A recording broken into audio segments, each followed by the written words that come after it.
بسم الله الرحمن الرحيم. الحمد لله رب العالمين، وصلى الله وسلم وبارك على نبينا محمد وعلى آله وأصحابه أجمعين، أما بعد. اللهم علمنا ما ينفعنا وانفعنا بما علمتنا وزدنا علما وعملا. اللهم آت نفوسنا تقواها وزكها أنت خير من زكاها أنت وليها ومولاها. أما بعد،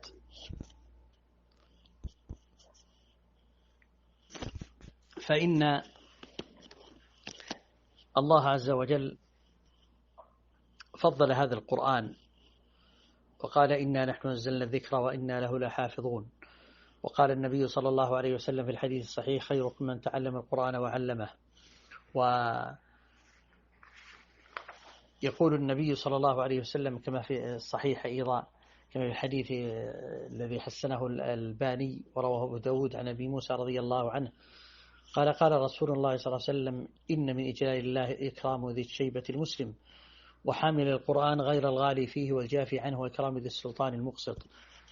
وعن أنس بن مالك رضي الله عنه قال: قال رسول الله صلى الله عليه وسلم: إن لله أهلين من الناس. قالوا: يا رسول الله من هم؟ قال: هم أهل الله وخاصته.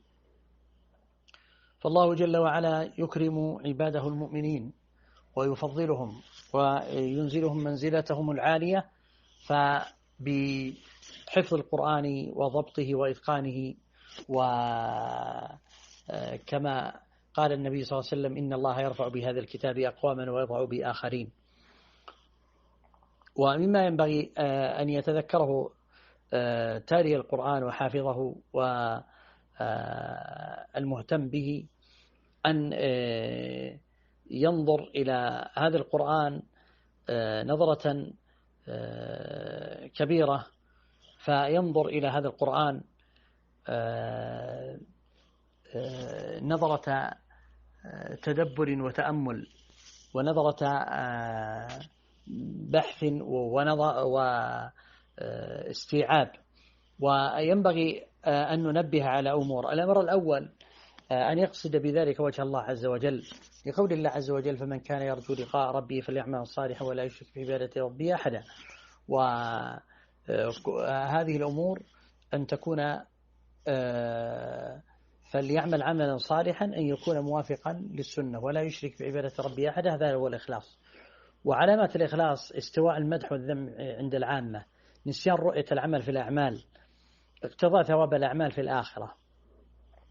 فينبغي للإنسان أنه يستشعر هذا الأمر دائما، ويتابع وينظر ويتأمل، ولا يفرط في هذا الجانب ألا وجانب الإخلاص. وليحذر أن الشيطان يدخل عليه من هذا الباب، فإنه باب خطير يلج على العبد، فإذا ولج على العبد أساء له وأفسد عليه دنياه وآخرته.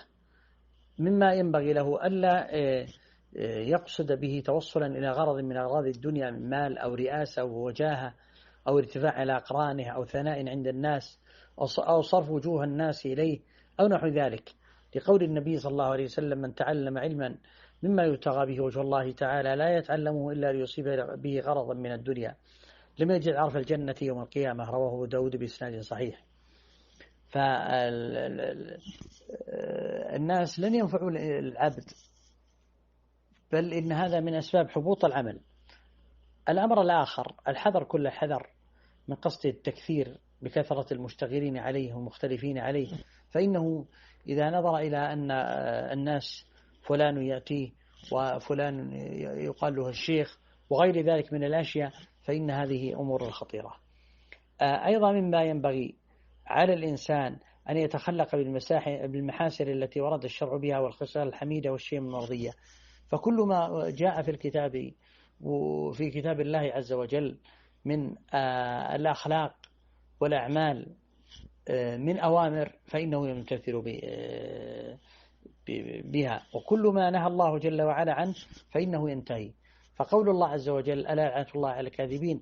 إذن الكذب خطير، فيترك هذا الكذب ولا يقترب منه. والله عز وجل يقول: يا أيها الذين آمنوا اتقوا الله وكونوا مع الصادقين. فإنسان يكون صادقا وهكذا في جميع الأوامر والنواهي والفضائل التي وردت في كتاب الله عز وجل، فيتخلق بها.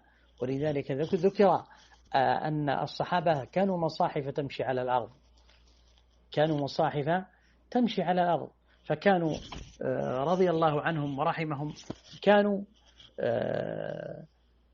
على أكمل حال وأحسن حال. وكانوا إذا تعلموا كما ذكر عن ابن عمر قال كنا لا نتجاوز 10 آيات حتى نتعلم ما فيهن من العلم والعمل، قالوا فتعلمنا العلم والعمل معا. فأيضا مما ينبغي أن يهتم به الرفق بمن يقرأ عليه، وأن يرحب به ويحسن له بحسب حاله. فالطلبة أنت كمعلم ينبغي لك أن تحتضن هؤلاء الطلاب، وأن تجلسهم منزلتهم، وأن تقدرهم وتهتم بهم، فهم هذا ذخرك وهم أولادك الحقيقيين، أولادك، وربما يكون من صلبك لا ينفعونك، لكن الذي ينفعك ربما يكون هؤلاء الطلاب الذين تدرسهم وتهتم بهم وتعتني بهم. ولذلك تتعامل معهم تعامل مشفق والمهتم به كالأب فتهتم به. فينبغي للإنسان أن يهتم اهتماما كبيرا في هذا الجانب، وأن يؤدب المتعلم على التدريج بالآداب السنية والشيم المرضية، فيهتم بالطالب ويعلمه ويفهمه. وربما يأتي الطالب في البداية وهو عنده تقصير وعنده تفريط في جوانب معينة، لكن بعد مدة يجد أنه تغيرت نيته، فكان قد أتى أولا مثلا لأجل أن زميله دعاه، أو أن مثلا لأجل الرحلات وغير ذلك، أو لأجل الرفقة أو غير ذلك من الأشياء، فكانت النية ليست لحفظ القرآن، إنما كانت النية لأجل شيء آخر. بعد مدة تختلف النية.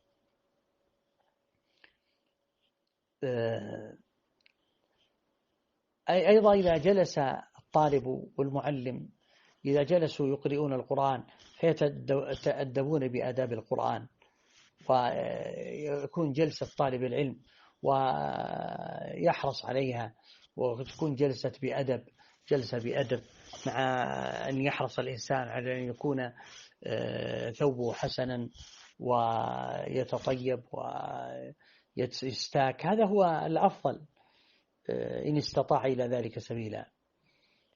ويترك الإنسان الشواغل التي تشغله عن القرآن.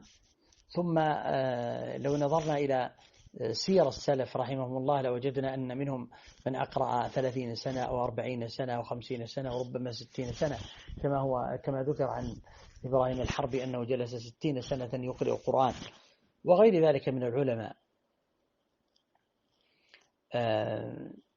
المحافظة على قراءة القرآن في الليل، وهذا هو المعروف عن السلف رضوان الله عليهم ورحمهم، فإنهم كانوا يقرؤون وردهم في النهار ثم يقومون به بالليل. وكانوا يتعجبون من رجل معه القرآن وليس له حظ من القرآن من الليل، ليس له حظ من الليل. ومما يجعل الإنسان يضبط حفظه ويتقنه أنه يقرأ به في صلاته ويقرأ به في حفظه. يقول النبي صلى الله عليه وسلم: تعاهدوا القرآن هو الذي نفسي بيده لهو أشد تفلتا من الإبل في عقلها. فينبغي أن نهتم بهذا الجانب اهتماما كبيرا، فنستشعر هذه النواحي والجوانب الكبيرة العظيمة. تعاهدوا القرآن فهو الذي نفس محمد بيده لهو أشد تفلتا من الإبل في عقلها. ومن ذلك أيضا البكاء عند الآيات التي إذا قرأها آية رحمة سأل، وإذا آية عذاب تعوذ. هذا هو الذي ينبغي للإنسان، وأن يكون حاضر القلب، حاضر القلب دائما وأبدا، فنستشعر هذه المعاني العظيمة، ويتقن أيضا الحفظ. فعجبا لطالب يقول أنا حافظ القرآن ولا يقرأ 5 أجزاء أو 10 أجزاء بدون غلط. أي حفظ وأي ضبط هذا الذي يتحدث عنه هذا؟ الحفظ يحتاج إلى إتقان وإلى ضبط. نسأل الله عز وجل بمنه وكرمه أن يوفقنا وإياكم للعلم النافع والعمل الصالح، وأن يجعلنا هداة مهتدين غير ضالين ومضلين. اللهم صل على محمد وعلى